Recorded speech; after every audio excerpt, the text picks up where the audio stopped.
Hey, good day to you. This is Todd. I am a regular dude walking in the Word. Hey, thanks for joining us as we are going through the book of Genesis right now. We are in Genesis 30 right now. And we're going to jump right in today because it's a longer passage. But it's entitled today, Winning Even When Your Opponent is Cheating. Okay? You're going to see Jacob was a conniver.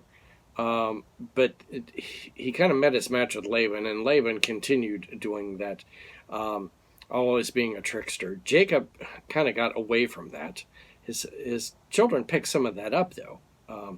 But you're going to see here today how Jacob is like just trying to make an honest living and provide for his family, and Laban is like we've talked about it before. He was driven by greed.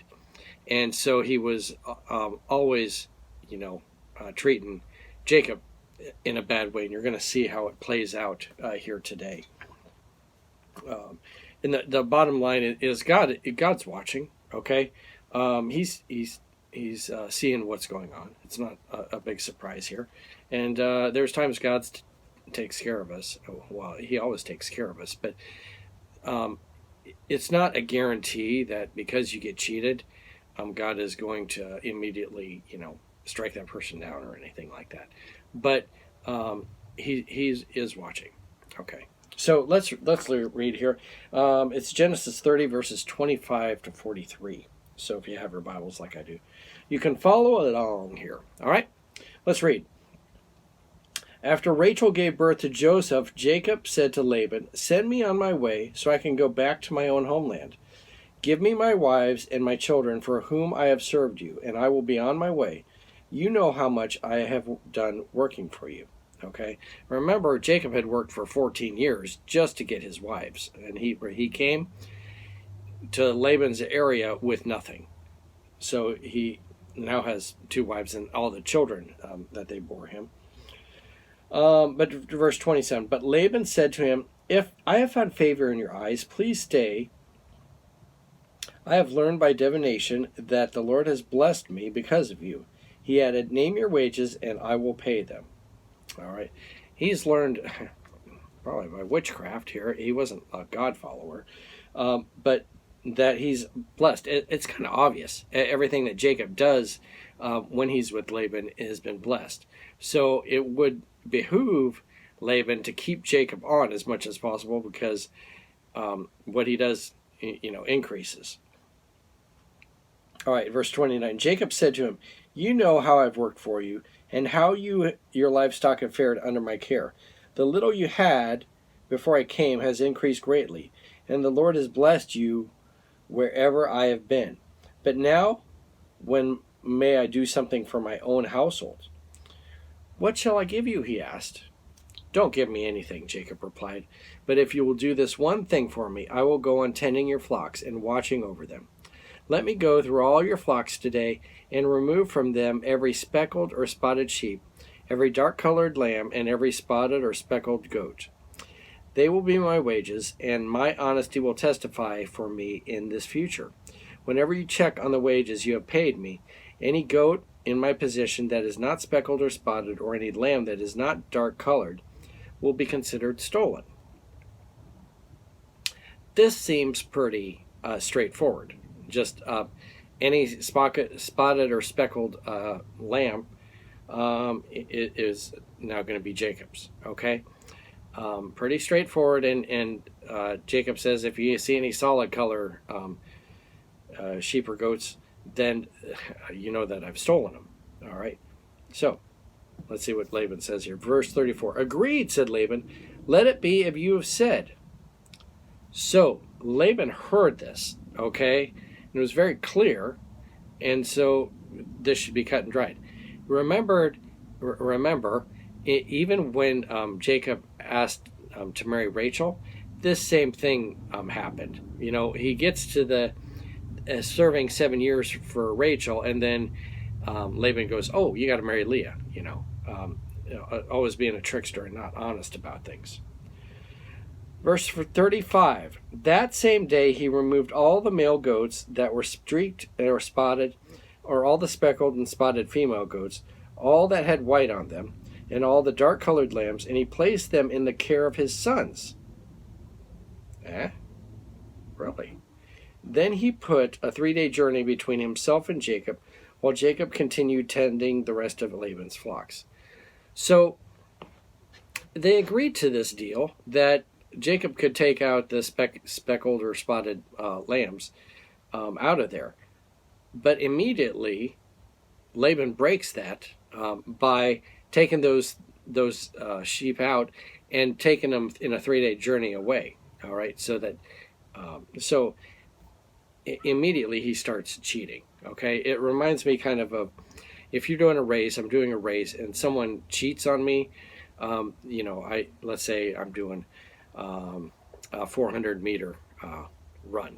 All right, and it's like one time around the track, and I'm just running a person, and we say whoever wins, gets a Whopper meal or something like that. So I say, I'll tell the person that I'm running against, hey, you tell me when to go, and I'll go. And he starts out, and I go, oh, hold on, let me tie my shoe. Well, he sees me tying my shoe, and he goes, oh, on your mark, get set, go. And he starts running off. All right. I'm in the midst of tying my shoe, and he knew good and well I was tying my shoe. But so he's, cheating, naturally. And what happens is he starts out the race, and he's, way ahead of me because I'm still finished tying my shoe. And in the end, I catch up to him and pass him. And that's what's happening here. I end up winning the race, even though the guy cheated. Let's read and see what happens. Jacob, however, took a fresh cut branch from the poplar, almond, and plane trees, and made white stripes on them by peeling the bark and exposing the white inner wood of the branches.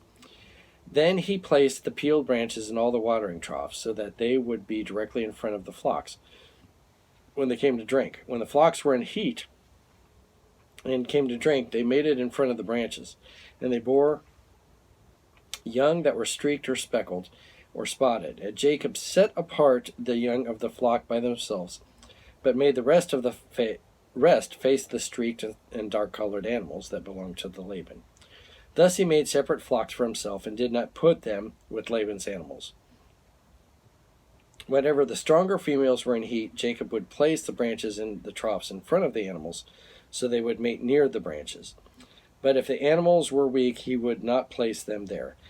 So the weak animals went to Laban, and the strong ones to Jacob. In this way the men grew exceedingly prosperous, and came to own large flocks, and female and male servants, and camels and donkeys. Wow, he got flocks, and he also got servants out of this whole deal. Wow. Now, I'm not an expert. I'm not a scientist on how to raise animals and so forth. I do know what he was doing.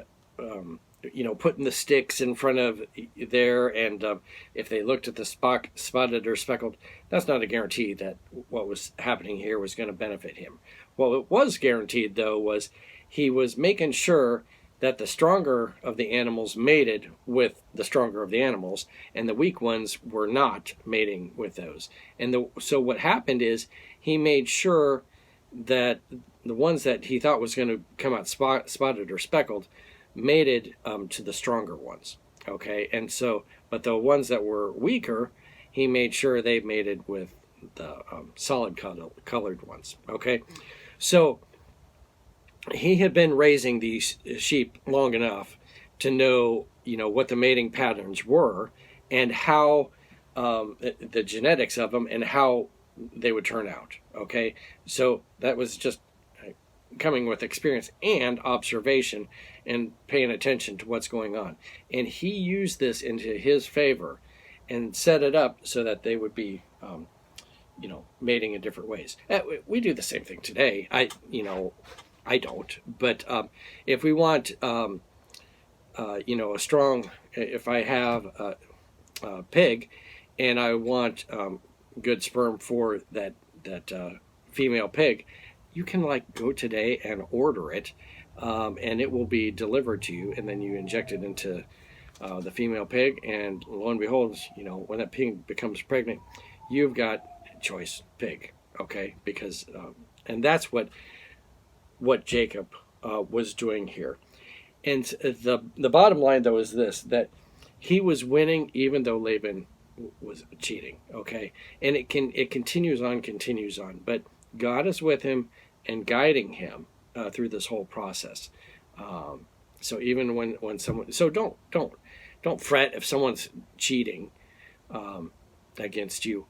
God will still take care of you. And it's happened to me where there was people that I had working for me went and were stealing from me, okay, and then starting their own company and so forth.